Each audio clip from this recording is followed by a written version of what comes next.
Ethan was still smiling when I opened the briefcase. He'd just finished his pitch about revolutionary AI technology, complete with profit projections that belonged in fairy tales. His confidence filled the Bellevue Mansion's den like expensive cologne, the same overwhelming presence I remembered from his childhood when he wanted something he couldn't afford. So, Dad, ready to get in on the ground floor of the next unicorn, I reached into the briefcase and removed a single manila folder. No fanfare, no explanation, just placed it on his polished coffee table like serving dinner. Ethan glanced down. His million-dollar smile flickered. "What's this Chapter 11 filing?" I said quietly. "Neuraltech Ventures. Your previous company filed 24 months ago. The document lay between us like a dead fish." Ethan grabbed it, scanning frantically for some way to explain away bankruptcy records. "This is old news, Dad, completely irrelevant to what we're discussing today." I placed a second folder beside the first. "Personal credit report current as of last week." Ethan's throat bobbed as he swallowed. Laura moved closer, reading over his shoulder. Her face went pale as winter. 95,000 in credit card debt. I continued conversationally. 5 different cards, all maxed minimum payments only. "Everyone carries debt," Ethan said, but his voice had lost its professional polish. "That's just modern cash flow management." The third folder landed with a soft thud. Business loan defaults. Bytestream Enterprises, $180,000 marked uncollectible by Union Bank last Wednesday. The room temperature seemed to drop 15 degrees.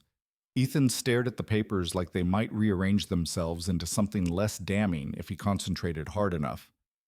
"Dad, you're taking these completely out of context." I reached for the fourth folder, thicker than the others. Government letterhead visible through the clear sleeve. FRC inquiry notice dated 5 days ago. They have some questions about unregistered securities offerings. Ethan's face went the color of old snow. "You filed a complaint against your own son. I didn't need to." "George Patterson did. Linda Wong did. Carlos Sanchez did." I leaned back in the chair. Amazing how investors start talking to each other when product demonstrations keep getting postponed indefinitely. Laura grabbed the FRC documents, her hand shaking as she read. "This can't be legal. Investigating your own family. Public records," I said. "Available to anyone who knows where to look. And I've gotten very good at looking." The fifth folder remained in my briefcase. I could feel Ethan watching it like a snake watching a mouse hole. "There's more," he said. Not a question, a statement of dread. I nodded toward the kitchen where Sophie and Noah were pretending to do homework while actually listening to every word. "Your children don't need to hear this part." "Hear what part?" Laura's voice cracked. I removed the final folder. Bank letterhead, official seal. Legal language that would change everything. Mortgage assignment notice. I said, placing it gently on top of the pile. "Heritage Credit Union was eager to sell your loan. 4 missed payments tend to make banks nervous about their exposure." Ethan lifted the document with fingers that had forgotten how to be steady. His eyes tracked across the page once, twice, then stopped moving entirely. "You bought our mortgage. I bought your debt," I corrected. "There's a difference." The paper trembled in his grip. "You bought our house. Heritage Credit Union preferred a cash buyer to foreclosure proceedings." Can't say I blame them. Laura stood so fast her chair tipped backward. "This is sick. This is revenge. You're destroying your own family."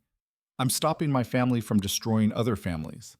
Ethan looked toward the kitchen where his children sat, and for a moment I saw the boy who used to ask me to fix his broken bicycle chain.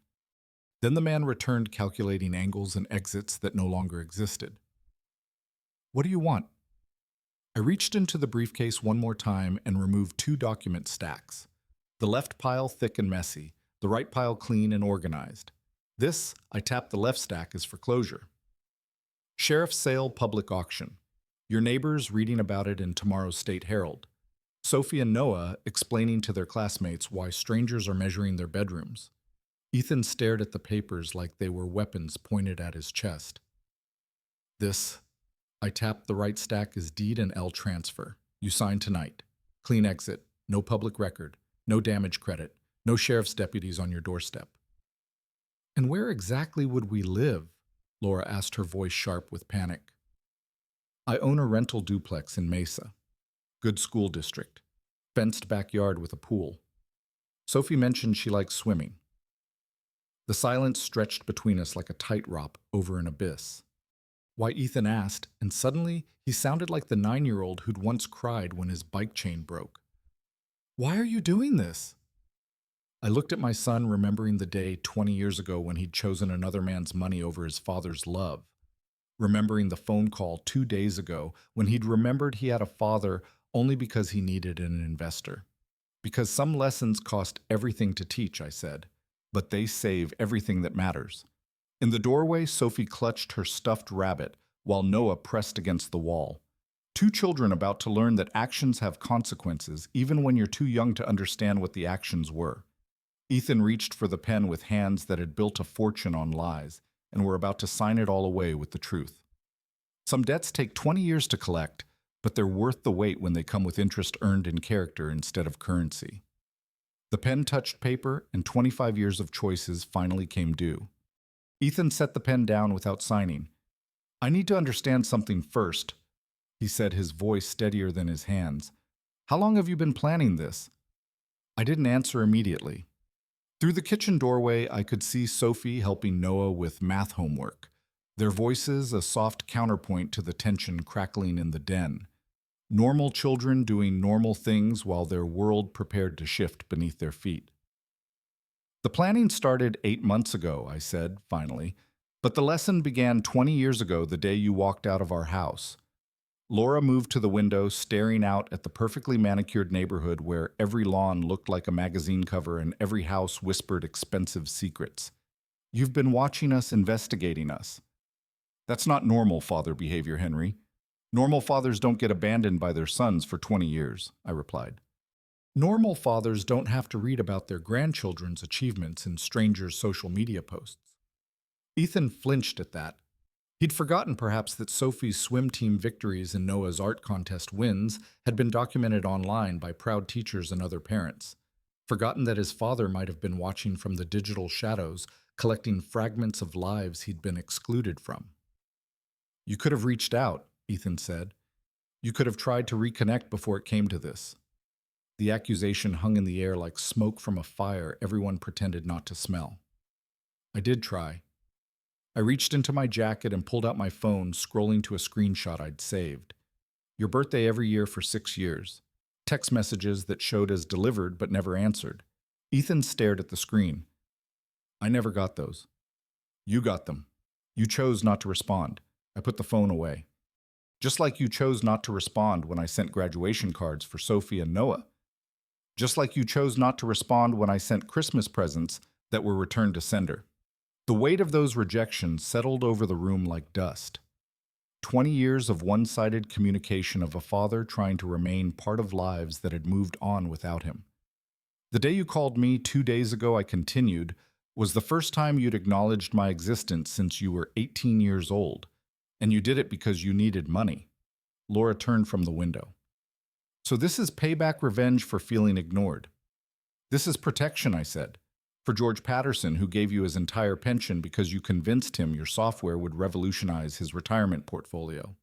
For Linda Wong, who trusted you with her late husband's life insurance money for 14 families who believed you were building something real instead of funding your fantasy. Ethan rubbed his face with both hands. Those were legitimate investments. The technology development hit some delays, but that's normal in the startup world. The technology doesn't exist, Ethan. The words landed like a physical blow. Ethan's shoulders sagged as if someone had cut the strings holding him upright.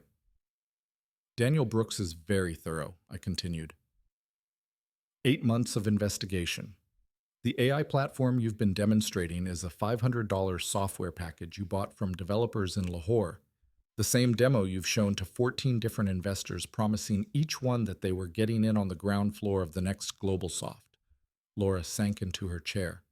Oh God, Ethan, tell me that's not true. Ethan couldn't meet her eyes. It's more complicated than that. No, I said quietly. It's exactly that simple. You took people's money under false pretenses. In some states, they call that theft. In Nevada, they call it securities fraud. The FRC documents lay spread across the coffee table like evidence at a trial. Ethan picked up one of the letters, reading it again as if the words might have changed since the last time. "What happens if I don't sign?" he asked. I gestured toward the left stack of papers. "Tomorrow morning, Heritage Credit Union begins foreclosure proceedings. Sheriff's deputies post notices on your front door. Metro Commerce Digest runs a story about the promising tech entrepreneur who lost everything to investor fraud. Sophie and Noah read about their father's failures in their friends' parents' newspapers. And if I do sign clean transfer, no public foreclosure, no newspaper coverage, no sheriff's deputies, your children keep their dignity even if you've lost yours." Ethan looked toward the kitchen where Sophie was explaining fractions to her younger brother with the patient intensity of someone who actually understood the concepts she was teaching. Noah listened with the focused attention of a child who trusted his sister completely. "The rental house," Laura said. "What's it really like?" 3 bedrooms. 2 bathrooms, 1,800 square foot. Built in 2002, renovated last year. The neighborhood elementary school has an excellent rating. Same district Sophie and Noah attend now, so they wouldn't have to change schools or lose their friends. How much for rent? $2,500 a month. Market rate for the area. No family discount. You pay on time or you find somewhere else. The number hit them like cold water. After years of living beyond their means, the reality of actual market prices felt like punishment. "We can't afford that," Laura whispered. "You'll learn to," I said. "Ethan will get a job. Manual labor. Construction warehouse work. Something that pays weekly and builds character. You'll make payment plans with every investor." Ethan defrauded. $20 a month, if that's all you can manage, but something consistent that shows good faith. Ethan stared at his hands. Soft hands that had never swung a hammer or lifted anything heavier than a laptop. "For how long?" "Until you've paid back every dollar you stole. Until your children see their father work. Honest jobs for honest pay. Until you stop being the man who lies to people who trust him." The grandfather clock in the corner chimed. 10:00. Thanksgiving evening, settling into the quiet hours when families normally gathered around television sets or cleared dinner dishes together. Normal families who didn't have briefcases full of evidence reshaping their futures. "I need to talk to the kids," Ethan said finally. "You need to sign the papers first," I corrected. "Then you can figure out how to explain to them why their lives are about to change." Ethan picked up the pen again. This time his hand didn't shake. The signature took 20 seconds. His name written in careful cursive across a line that represented the end of one life and the beginning of another. Laura signed next, her tears falling onto the document and smearing slightly before the ink dried. "There," Ethan said, sliding the papers back to me. "It's done." I filed the documents in my briefcase with the same careful precision I'd used to collect them. "Moving truck can be here Sunday morning. Olivia Harris, the property manager, will meet you at the duplex with keys. What about our stuff, the furniture, the cars? Keep what fits, sell what doesn't. The Tesla will have to go. Obviously, you can't make car payments on construction wages." Ethan nodded numbly. The Tesla had been his pride, a tangible symbol of success that impressed clients and neighbors. Now it was just another debt he couldn't afford. "There's one more thing," I said, reaching into the briefcase for a final envelope. "A list of every investor you defrauded, names, addresses, amounts owed. You'll be sending personal apology letters to each one, not form letters written by lawyers. Personal letters written by you explaining what you did and how you plan to make it right. And if I refuse, then the criminal referrals go to the district attorney's office, instead of just the civil complaints, prison time, instead of community service." The choice wasn't really a choice at all. Ethan took the envelope with the resignation of a man who'd finally run out of alternatives. "I should go talk to Sophie and Noah now," he said. "Yes," I agreed, "you should." As he walked toward the kitchen, I noticed something I hadn't seen before. Ethan's shoulders were straighter now, as if signing away his house had somehow made him taller. The weight of maintaining lies is heavier than most people realize. Sometimes losing everything is the first step toward finding something worth keeping. In the kitchen, I could hear Ethan's voice explaining to his children that they were going to have an adventure, a new house with a pool, a chance to start fresh. He didn't mention the shame or the fear or the years of hard work ahead. Those conversations would come later when the children were old enough to understand that sometimes adults make mistakes so large they reshape entire families. For now, it was enough that they would have a roof over their heads and a father who was finally ready to earn the right to keep it there. The sound of children's laughter drifted from the kitchen as Ethan explained their adventure to Sophie and Noah. Their voices carried the excited energy of kids who thought moving meant something fun was about to happen, not that their world was falling apart in careful legal increments. Laura stood by the window watching neighbors' houses light up with the warm glow of normal Thanksgiving evenings, families settling in for football games and leftover turkey sandwiches. Blissfully unaware that the Henderson family drama was reshaping itself 3 doors down. "How long have you known?" she asked without turning around. "About the fraud? 8 months. About Ethan choosing money over family? 20 years. She finally faced me, her makeup smeared from crying, but her spine straighter than it had been all evening. "I mean about us, about our marriage, our problems, our debt. How long have you been watching us pretend everything was fine?" The question caught me off guard. I'd spent so much time focused on Ethan's business crimes that I'd almost forgotten about the personal casualties scattered in their wake. "Daniel Brooks is thorough," I said. "Financial investigations tend to reveal more than just business problems. So you know about the credit cards, the mortgage payments we've missed, the school tuition we're behind on." She laughed, but it came out broken. "You probably know things about our finances that I don't know." She wasn't wrong. The private investigator's report had painted a devastating picture of a family living paycheck to paycheck despite appearing wealthy. Designer clothes purchased with credit, private school tuition funded by business loans. Even their groceries charged to cards that were approaching their limits. The lifestyle was unsustainable, I said gently. Even without the investor fraud, you were heading for bankruptcy within 8 months. Laura sank into her chair like a deflated balloon. I knew something was wrong. The stress, the late-night phone calls, the way Ethan would change the subject whenever I asked about money, but I didn't want to know how wrong. From the kitchen came Noah's voice asking if their new house had a basketball hoop, Ethan promising they'd get one, his tone carrying the false brightness of a parent trying to make disaster sound like opportunity. "He's good at that," Laura said, following my gaze toward the kitchen. "Making bad news sound like good news. Making promises he can't keep sound believable. I used to think it was confidence. Now I realize it was just practice." "When did you first suspect he was lying to investors?" She considered the question with the careful precision of someone who'd been asking herself the same thing for months. The product demonstrations he kept scheduling them, then canceling at the last minute. Technical difficulties, he'd say, server problems, beta testing issues that needed resolving first. But there were no servers to have problems. I didn't know that then. I just knew that every time someone wanted to see the actual software in action, something prevented it from happening. She rubbed her temples. George Patterson called the house twice, asking when he'd be able to see his investment actually working. I told him to call Ethan directly.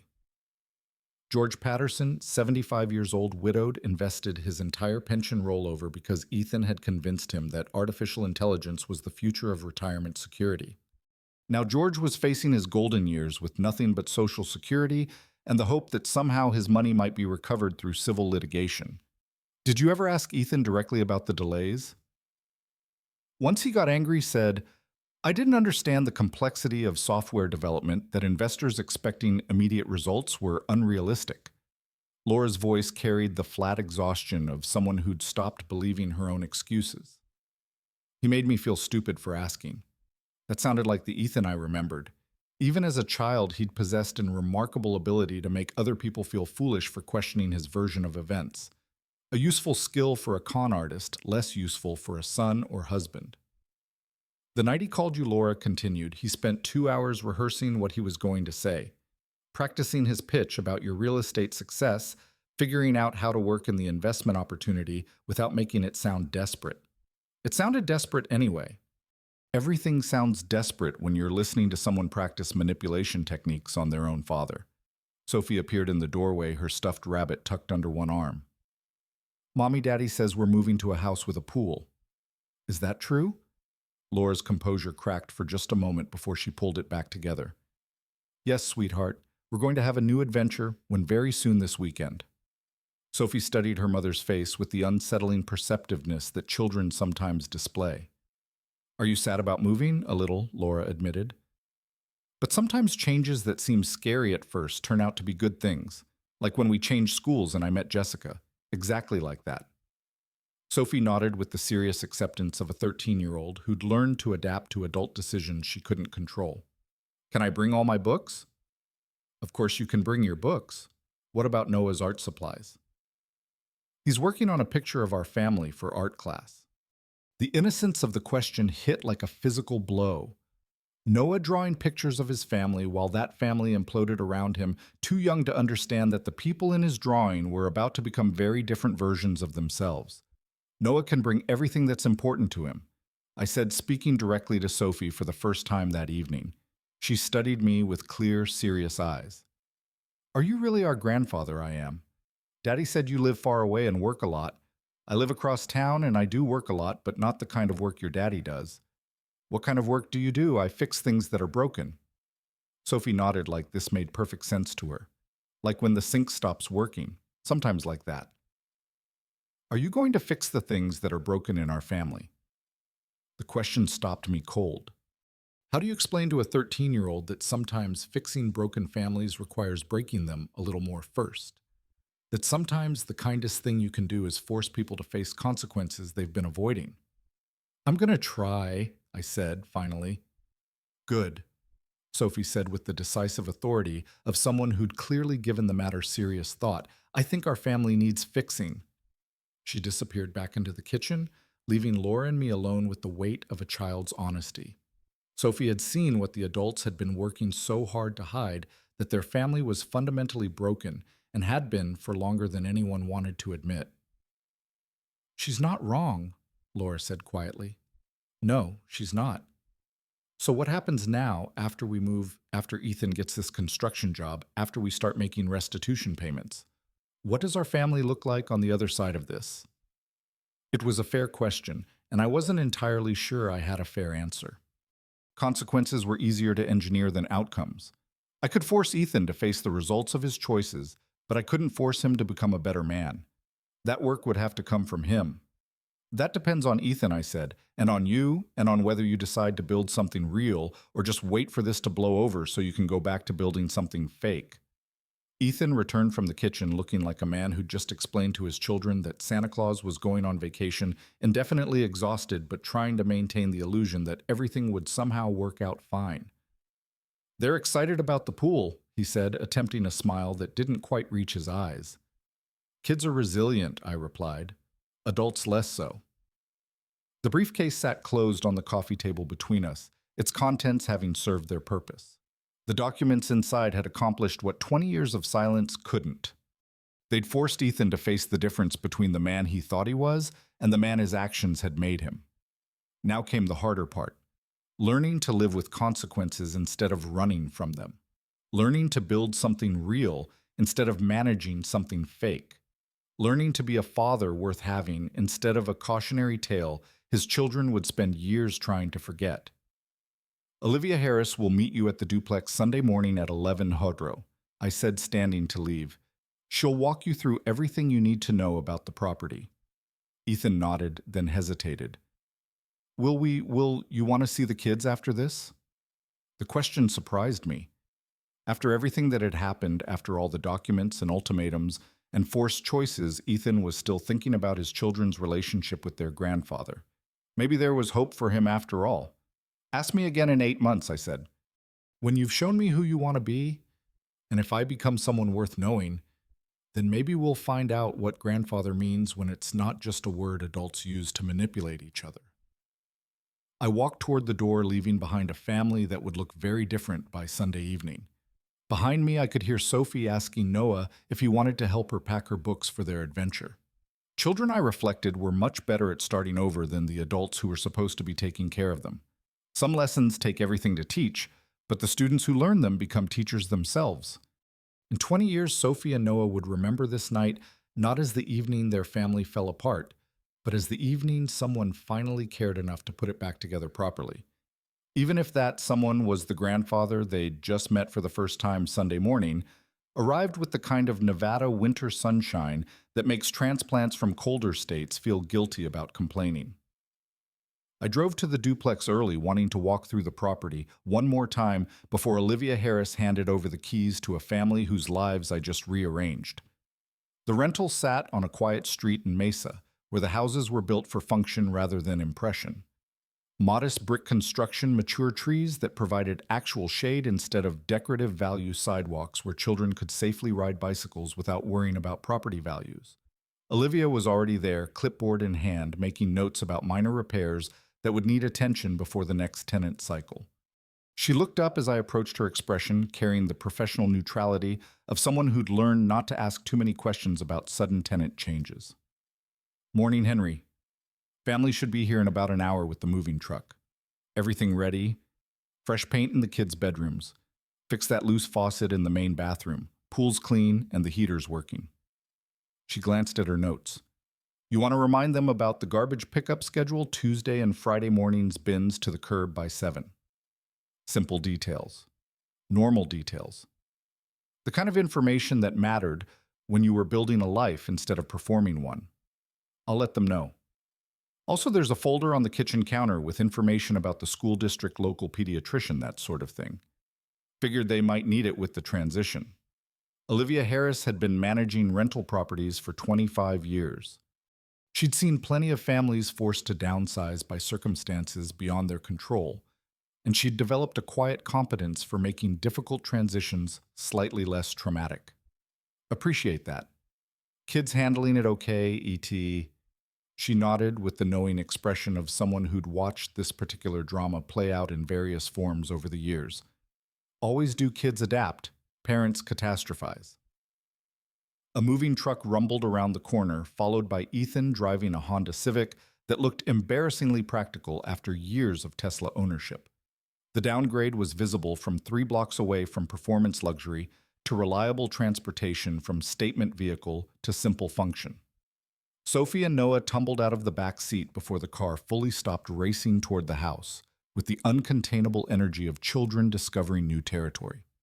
Their excitement was genuine, untainted by adult understanding of what this move actually represented. "Pool's in the backyard," Olivia called after them through the side gate. Their voices faded as they disappeared around the corner, leaving the adults to handle the heavier business of moving a family's entire existence from one zip code to another. Ethan emerged from the car moving like someone who'd forgotten how to sleep. 3 days of consequences had aged him in ways that made his designer clothes look like costumes borrowed from someone else's life. Laura followed, carrying a box labeled Sophie's Books in careful handwriting. "Morning," Ethan said, attempting normal conversation while surveying the property that would become their new reality. "Neighborhood seems quiet." "Good schools," Olivia replied. "Low crime. Most of your neighbors have been here 15 years or more." "Stable community." The moving crew began unloading furniture that looked oversized for the rental's modest rooms. A sectional sofa that had fit perfectly in the Bellevue Mansion's great room now dominated the duplex's living space. Dining room chairs that had been part of an elegant ensemble now looked pretentious, crowded around a smaller table. "Some of this isn't going to fit," Laura observed, watching the movers wrestle a king-size bedroom suite through the front door. "Sell what doesn't work." I suggested Craigslist Facebook Marketplace. Turn excess furniture into grocery money. The practicality of the advice seemed to hit her like cold water. Laura had spent years accumulating beautiful things as proof of success. Now those same beautiful things were becoming obstacles to survival. Sophie reappeared from the backyard, breathless with discovery. "The pool has a diving board, and there's orange trees. Can we pick the oranges?" "They're your oranges now," Olivia said. "Tree produces more fruit than one family can eat. Neighbors might appreciate sharing." "I'm going to make orange juice every morning," Sophie declared with the confident enthusiasm of someone who'd never actually made orange juice from scratch. Noah emerged next, carrying a small lizard he'd discovered sunning itself on the pool deck. "Can we keep him?" "He's really small and he doesn't bite." "Lizards live outside," Ethan said automatically.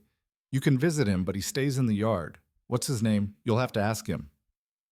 Noah considered this seriously, then carried the lizard back toward the pool to continue their conversation.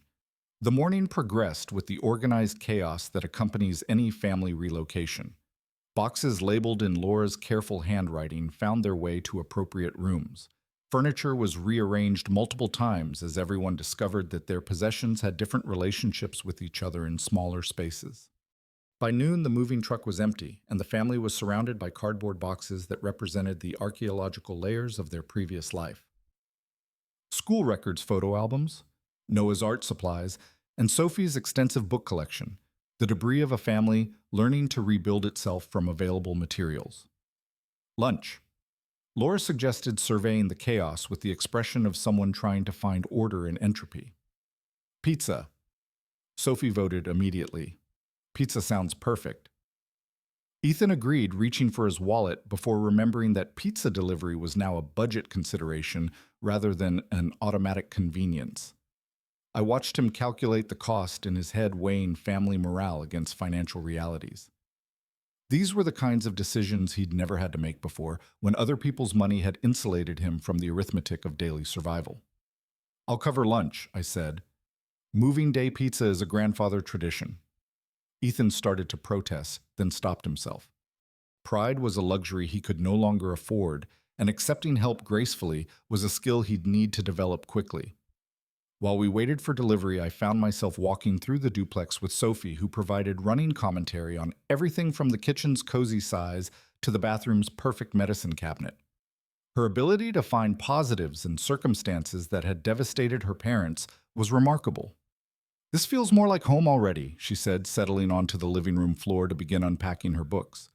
"The other house was pretty, but it didn't feel like ours. What does home feel like?" She considered the question with 13-year-old seriousness. Like you can touch things without worrying about breaking them. Like you can make noise without bothering anyone. Like the people who live there actually want to be there.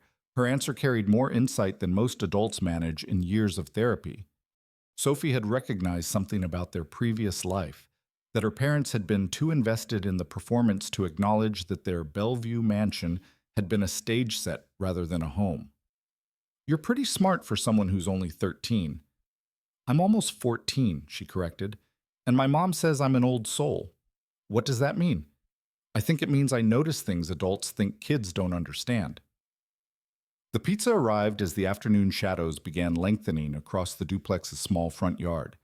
We ate sitting on boxes in the living room, paper plates balanced on our knees. The formal dining room protocols of their previous life replaced by the practical intimacy of a family learning to function in smaller spaces. Noah had made friends with the neighbor's cat, which had apparently decided that the new family's moving day chaos was worthy of investigation. The cat sat in the doorway, washing itself with the supreme confidence of an animal that knew it belonged somewhere. "Everything always finds its place eventually," Olivia observed, watching Noah attempt to coax the cat closer with pepperoni offerings. "Does it?" Laura asked, and the question carried weight beyond furniture arrangement. "In my experience, yes. Takes time, requires patience, but things settle where they're supposed to be." Olivia began packing up her clipboard and paperwork. "You've got my number if anything needs attention." Emergency repairs questions about the neighborhood, whatever comes up. After she left, the family faced their first evening in a space that was theirs by necessity rather than choice. The sun set through windows that faced different directions than their previous home, casting unfamiliar shadows across rooms that smelled like fresh paint and new beginnings. Bath time, Laura announced, beginning the process of establishing routines in their changed circumstances. "Do we have towels?" Noah asked a practical question that revealed how thoroughly their old life had been disrupted. "We have everything we need," Ethan said, though his voice carried the uncertainty of someone still discovering what need meant when it wasn't disguised as want. As the children settled into their new bedrooms, I prepared to leave them to figure out how a family functions when it's forced to be honest about its resources and limitations. Henry and Ethan called as I reached the door. "Thank you for the pizza for making this." He gestured around the duplex possible. "Don't thank me yet," I said. "Tomorrow you start construction work. 4:45 wake-up calls, 10 hours of physical labor pay that barely covers expenses if you're careful with every dollar." "I know, do you?" Because knowing something intellectually and living it daily are completely different experiences. Ethan looked around the duplex that represented both punishment and opportunity. I'm going to find out, aren't I? Yes. I said you are. Some lessons require everything to teach properly.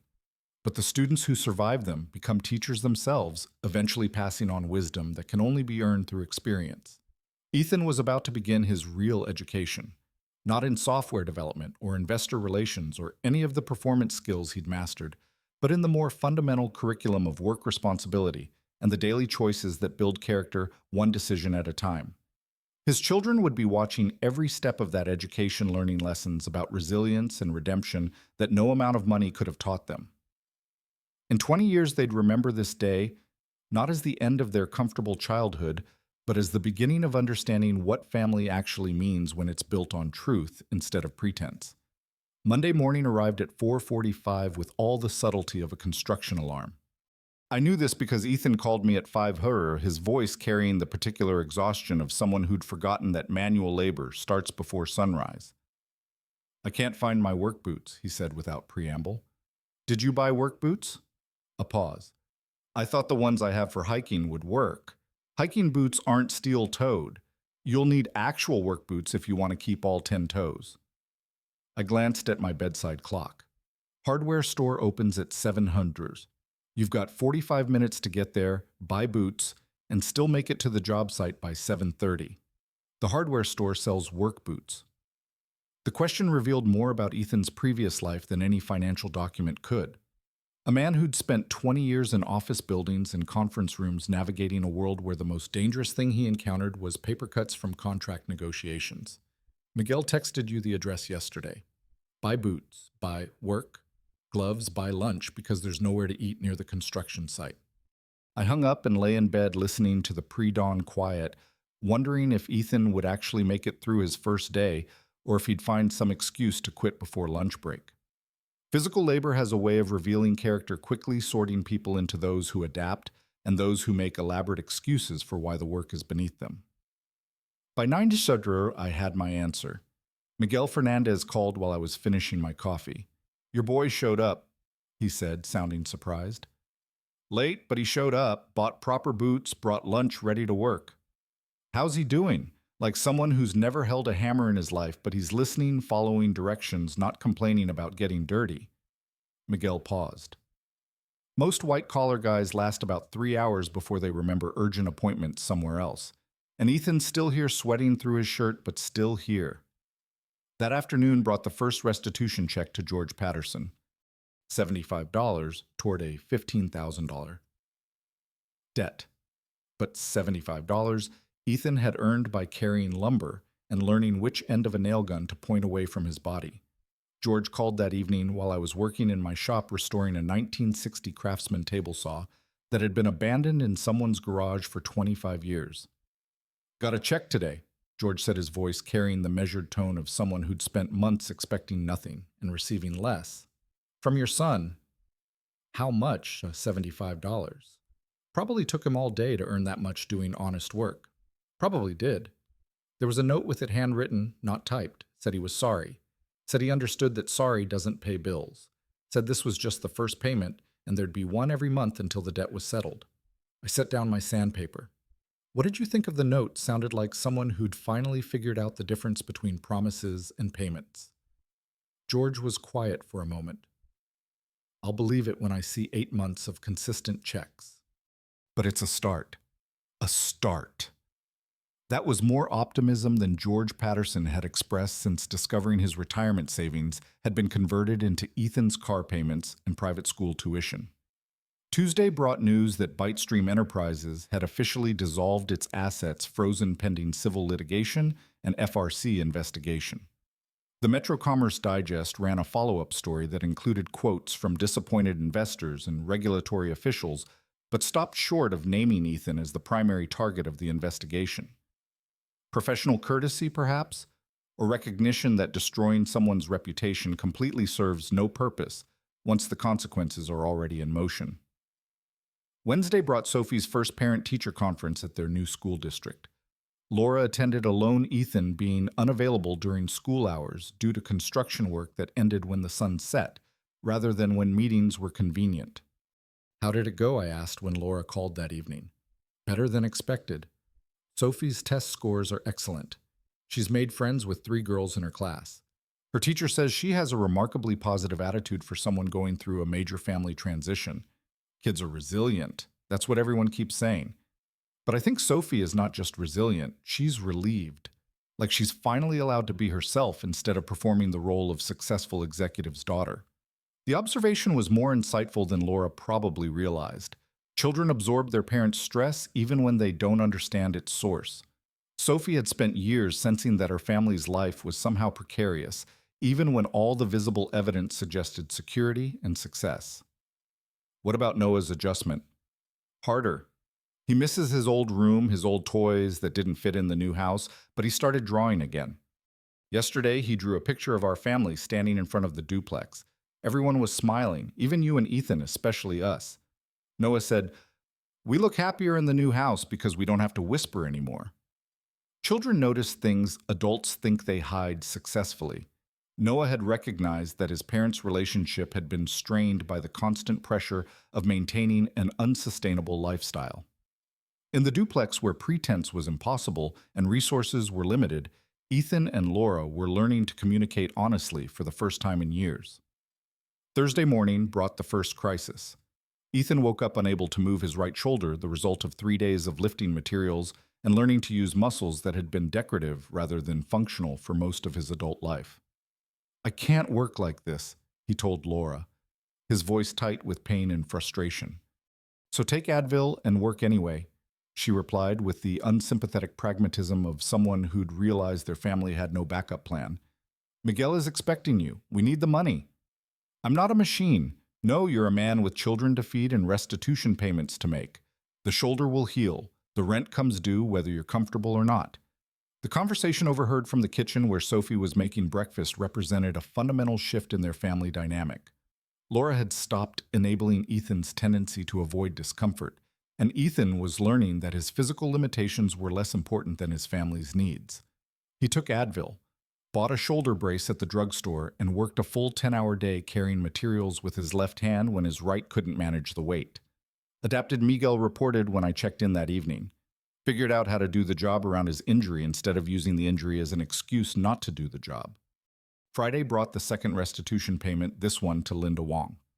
$60 toward a $10,000 our debt, accompanied by another handwritten note apologizing for the delay and recognizing his responsibility to repay money that should never have been taken.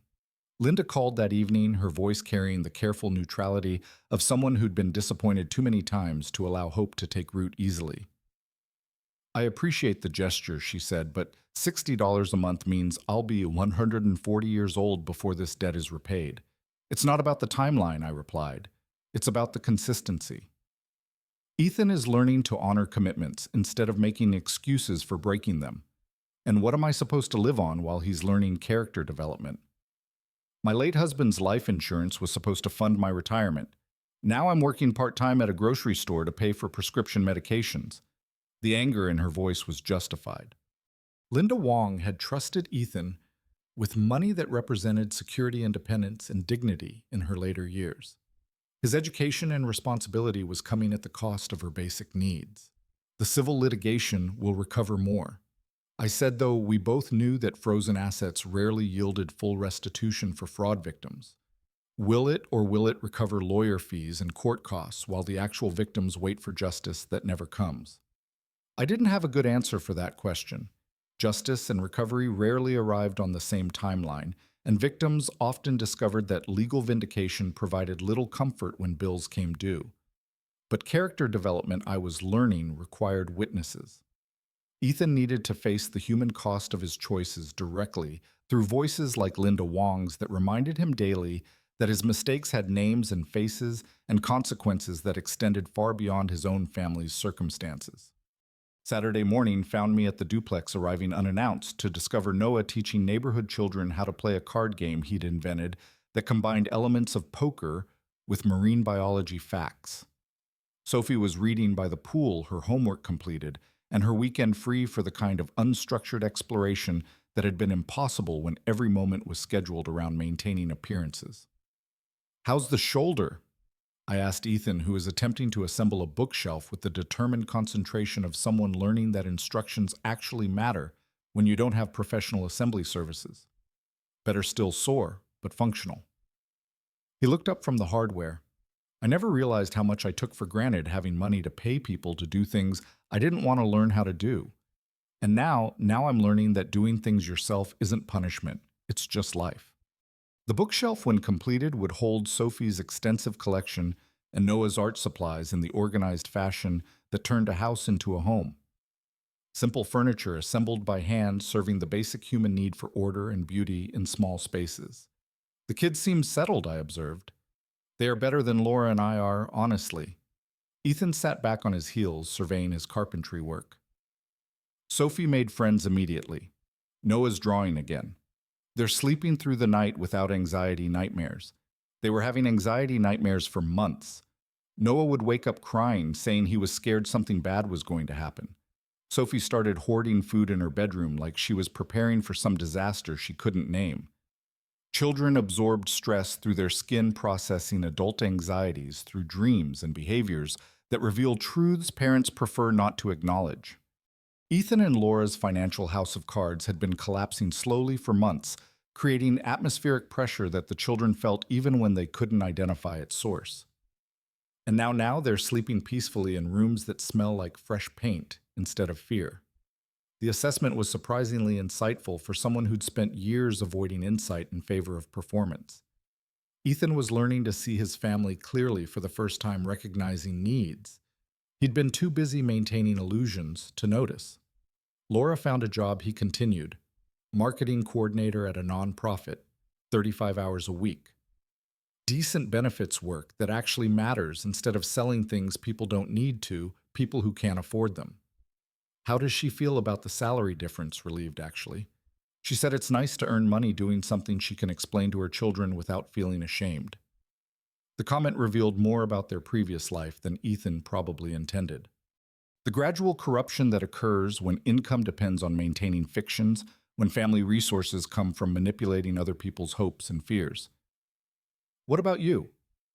How are you adjusting to honest work?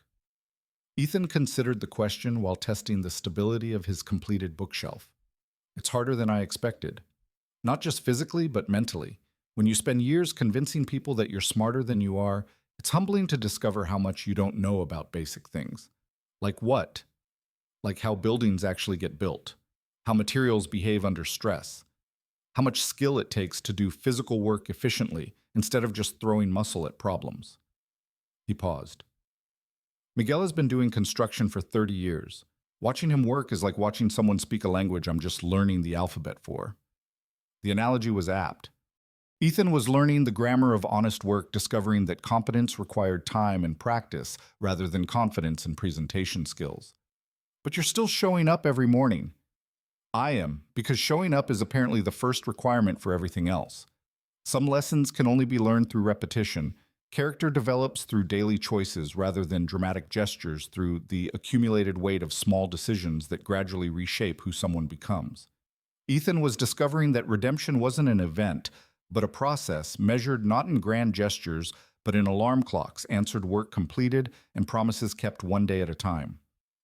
The bookshelf stood sturdy and level, ready to hold the books and art supplies that would help two children build their futures on foundations more solid than their parents had managed to provide. Small victories, but victories nonetheless. And sometimes small victories repeated daily add up to lives worth living. 4 months into Ethan's construction career, I received an unexpected call from the FRC investigator handling his case.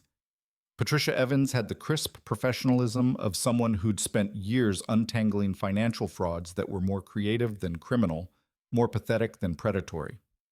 "We'd like to schedule a final interview with Mr. Henderson," she said. "His cooperation has been exemplary, and we're prepared to recommend a settlement that avoids criminal prosecution." What kind of settlement? 6-year ban from securities industry, community service, supervised restitution plan. No jail time, if he maintains compliance with all conditions. The relief I felt surprised me. Somewhere during the months of watching Ethan wake up at 4:45 every morning, I'd stopped wanting him to suffer and started wanting him to succeed. The distinction mattered more than I'd expected. What about the civil litigation separate track, but his cooperation with us will help with those negotiations? Judges appreciate defendants who take responsibility instead of hiding behind lawyers. That afternoon, I drove to the construction site where Ethan was learning to install drywall with the methodical precision of someone who discovered that shortcuts in construction work become visible problems that can't be talked away. Good news, I told him during his lunch break. FRC wants to settle. No criminal charges if you continue cooperating. Ethan set down his sandwich, a practical combination of peanut butter and bologna that provided protein and calories without requiring refrigeration or dignity. What's the catch? 6-year industry ban. You can't work in securities, can't raise investment capital, can't manage other people's money in any professional capacity. That's not a catch. He said that's a relief. I never want to touch other people's money again. The sincerity in his voice was new. 4 months of honest work had taught him the difference between earning money and extracting it, between creating value and manipulating perceptions. There's something else, I continued. Community service requirement. 300 hours at a nonprofit organization. What kind of nonprofit, your choice? But it has to involve direct service to people affected by financial fraud. Victim counseling, financial literacy, education. Something that puts you face to face with the human cost of white-collar crime. Ethan nodded slowly. I think I know exactly where I'd like to volunteer. 8 weeks later, Ethan began spending Saturday mornings at the Elderly Assistance Hub, teaching elderly residents about investment scams and financial fraud prevention. His first class included 15 people who'd lost retirement savings to various schemes. Their stories ranging from telemarketing fraud to Ponzi schemes to fake investment opportunities that sounded remarkably similar to ByteStream Enterprises.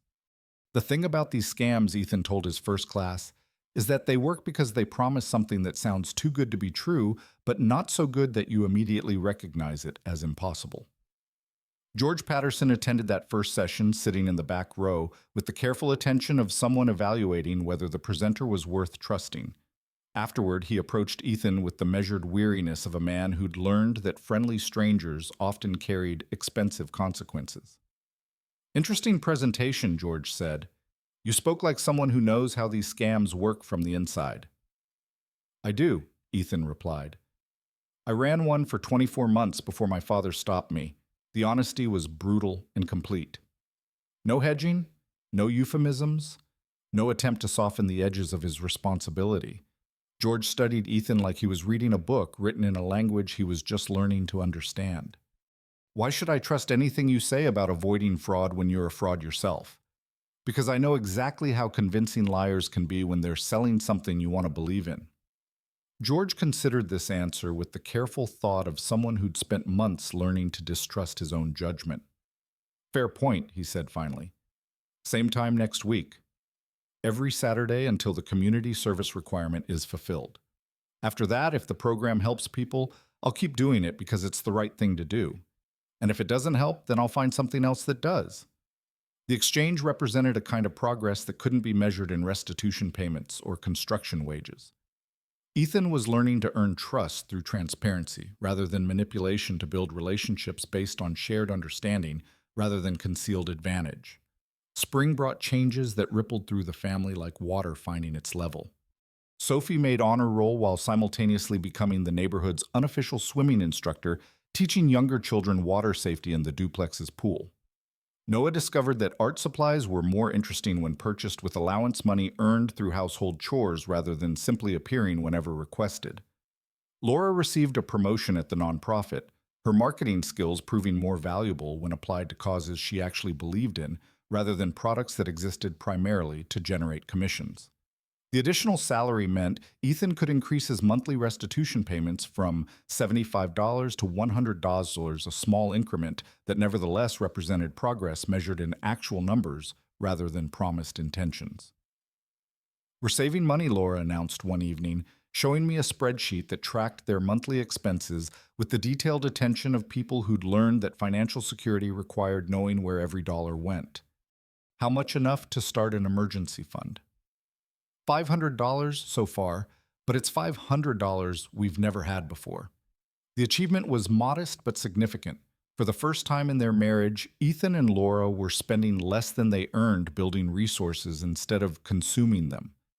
The discipline required for this transformation had restructured their relationship, forcing conversations about priorities and values that they'd avoided when credit cards provided the illusion of unlimited options. What's the goal? 8 months of expenses and savings, then start a college fund for the kids. Laura's voice carried the quiet satisfaction of someone who'd discovered that planning for the future felt better than performing success in the present. That's going to take years. Good, Ethan said, emerging from the kitchen where he'd been helping Noah with a science project about soil erosion. Years of doing things right instead of months of pretending we could afford things we couldn't.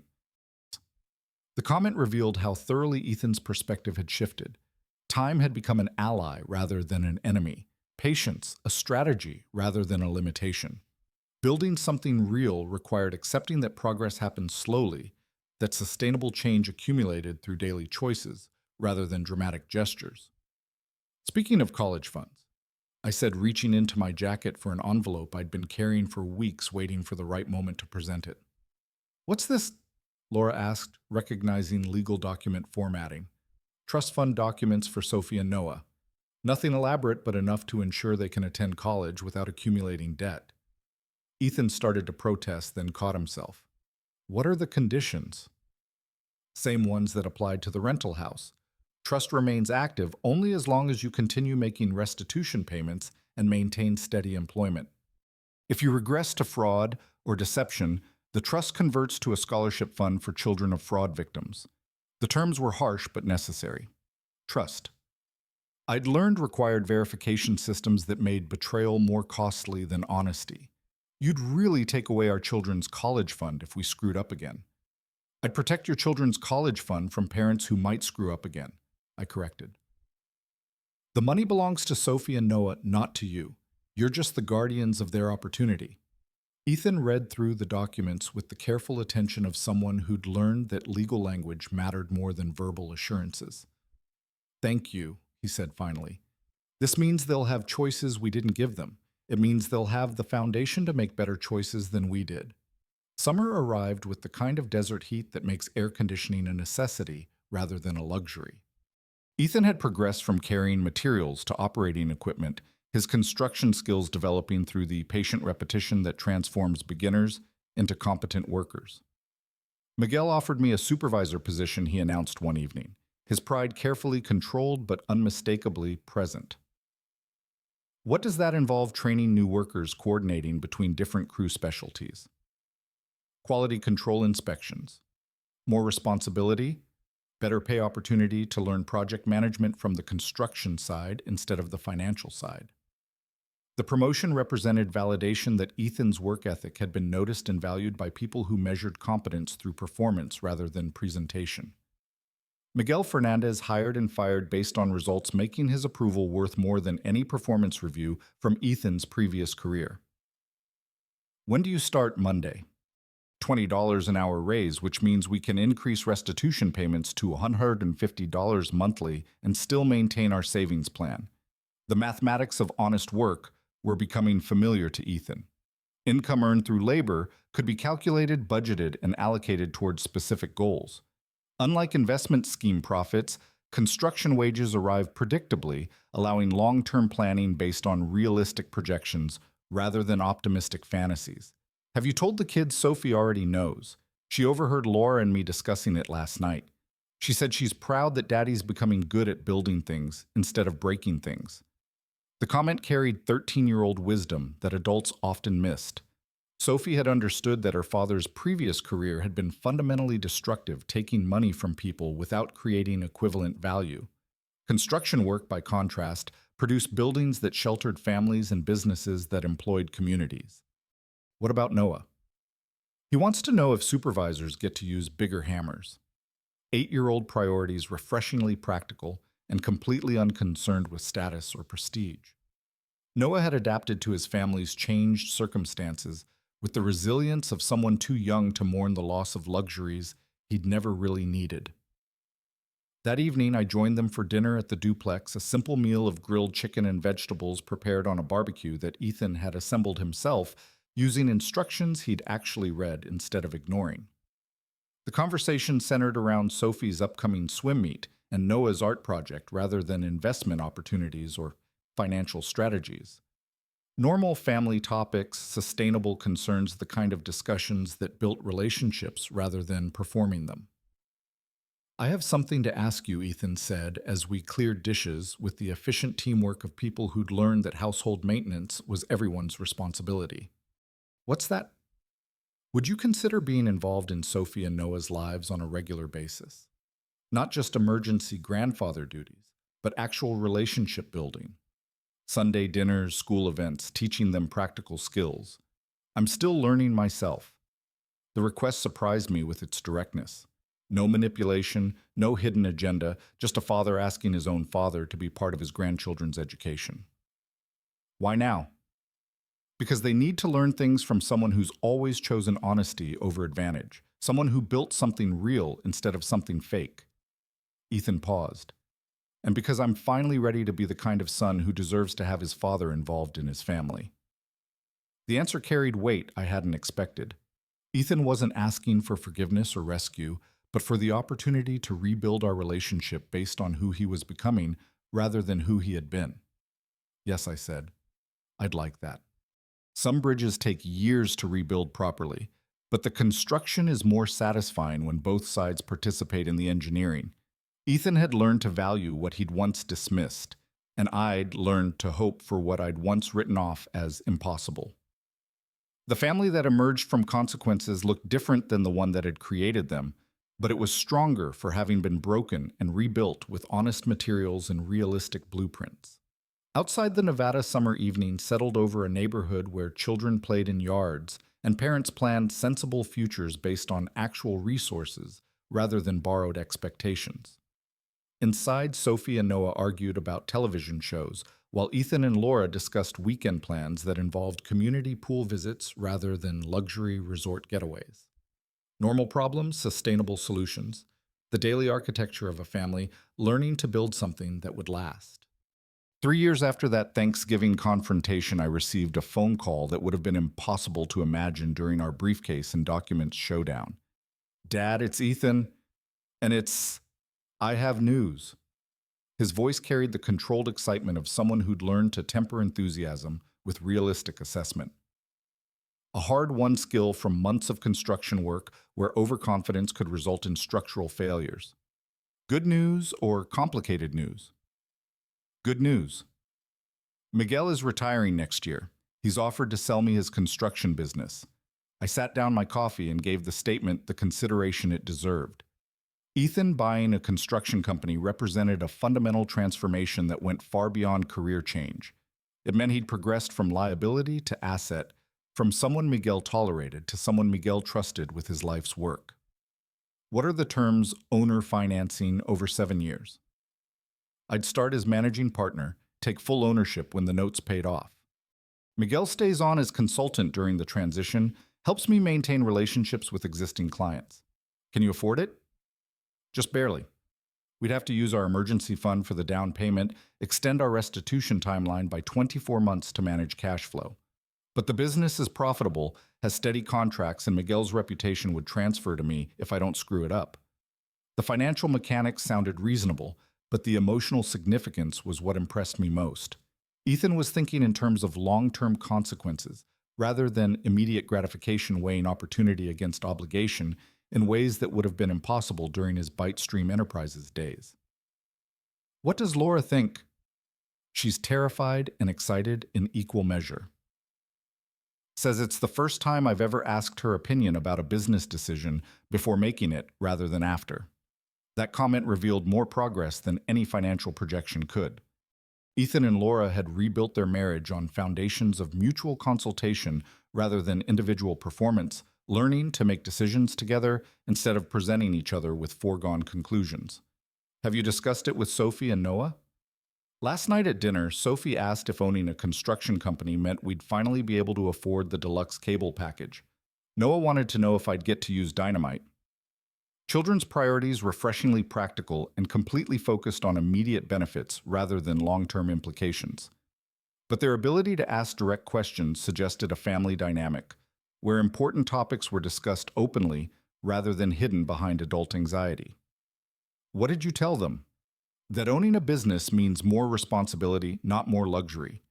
That success would be measured by how well we take care of our employees and clients, not by how much stuff we can buy.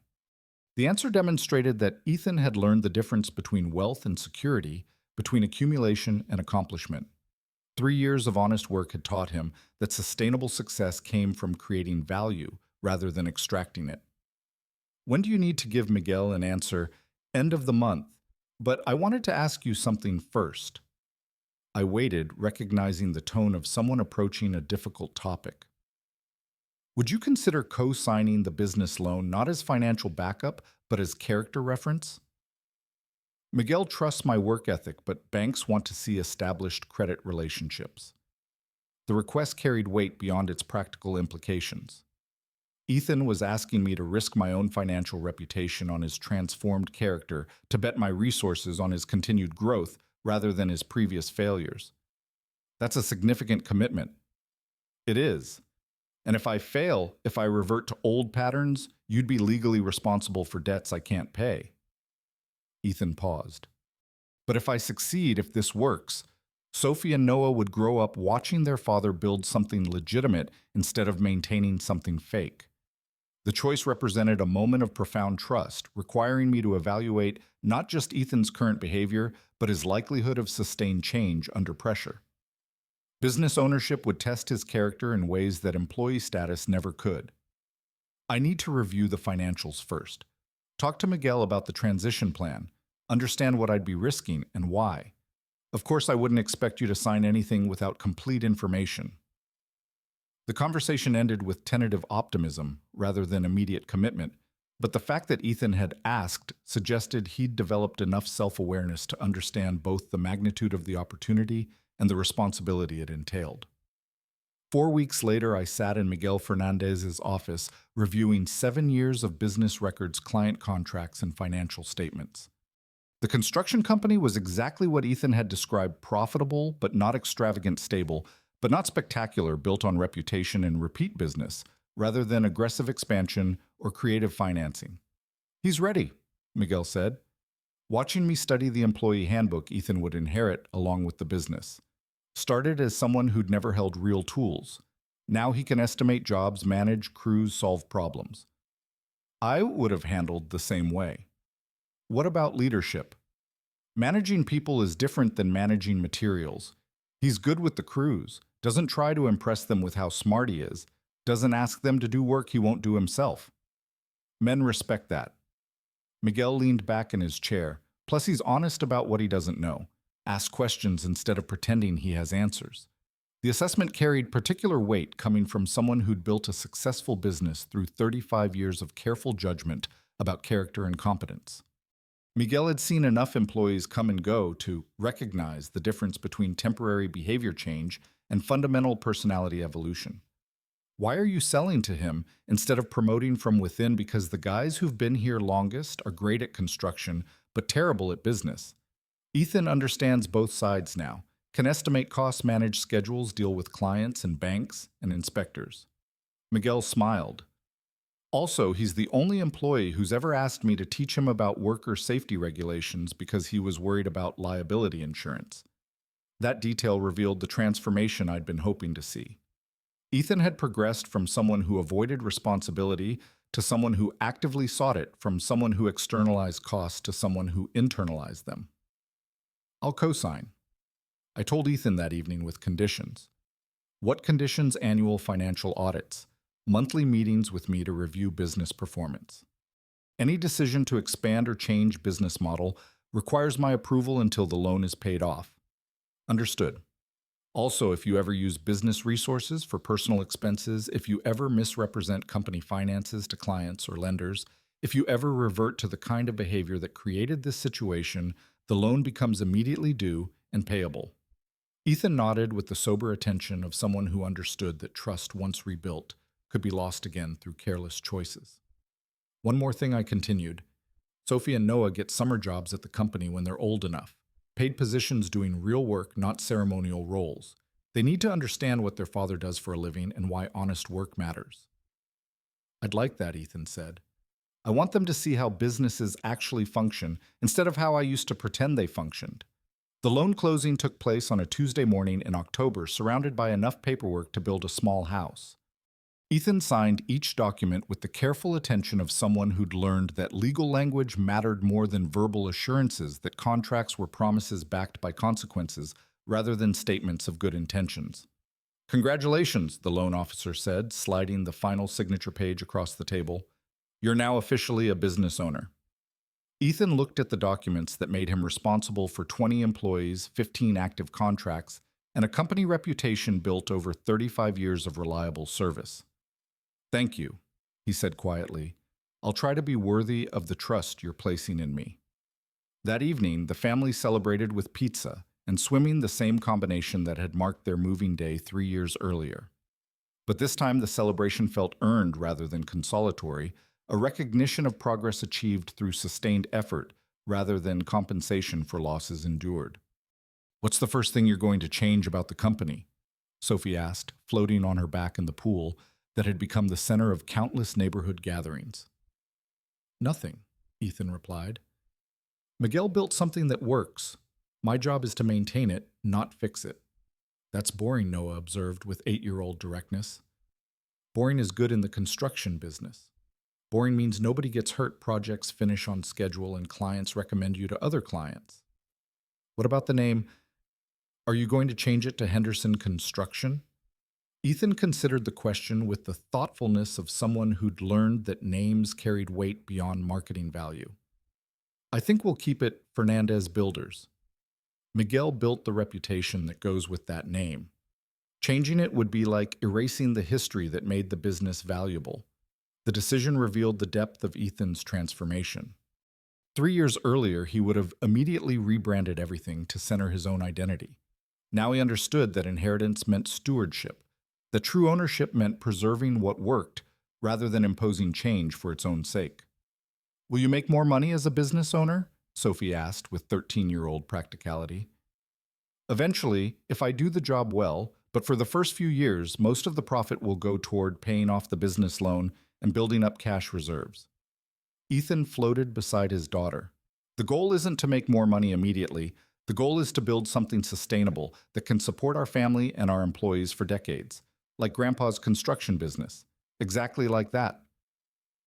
The conversation continued as the Nevada evening settled around them, but I found myself thinking about cycles and generations, about the patterns that repeat and the ones that finally break. Ethan was building the kind of business his father had tried to build 45 years earlier, but with wisdom earned through failure rather than confidence borrowed against future success. Some lessons take everything to teach, but the students who survive them become teachers themselves, passing on wisdom that can only be earned through experience rather than inherited through genetics. Ethan was finally ready to build something worth inheriting, and Sophie and Noah would grow up understanding that real security came from competence rather than performance, from creating value rather than manipulating perceptions. The pool lights reflected stars that had witnessed countless family celebrations. But tonight felt different. Tonight felt like the beginning of a story that would be worth telling to grandchildren who would grow up knowing their grandfather as someone who built things rather than someone who had once broken them. Some families rebuild themselves one honest day at a time. And sometimes those rebuilt families become stronger than the ones that never face the necessity of starting over. Outside the pool area, the neighborhood settled into evening routines that would be repeated tomorrow and the day after. The comfortable rhythm of lives built on sustainable foundations rather than dramatic gestures. Inside the duplex that had become home, 2 children fell asleep planning summer jobs at their father's construction company, dreaming of building things that would last longer than the problems that had once seemed impossible to solve. Real wealth isn't what accumulates in bank accounts, but what survives when everything else falls apart. When adult children choose entitlement over character, loving parents face an impossible choice, enable their destruction, or enforce the consequences that authentic love demands. The greatest inheritance we can leave isn't money that prevents growth, but wisdom earned through honest struggle. Sometimes the most compassionate thing we can do is refuse to rescue someone from their own choices while protecting innocent children from the fallout. True family wealth builds through generations of integrity, not shortcuts that mortgage character for convenience. The hardest love requires the courage to let someone fall far enough to learn how to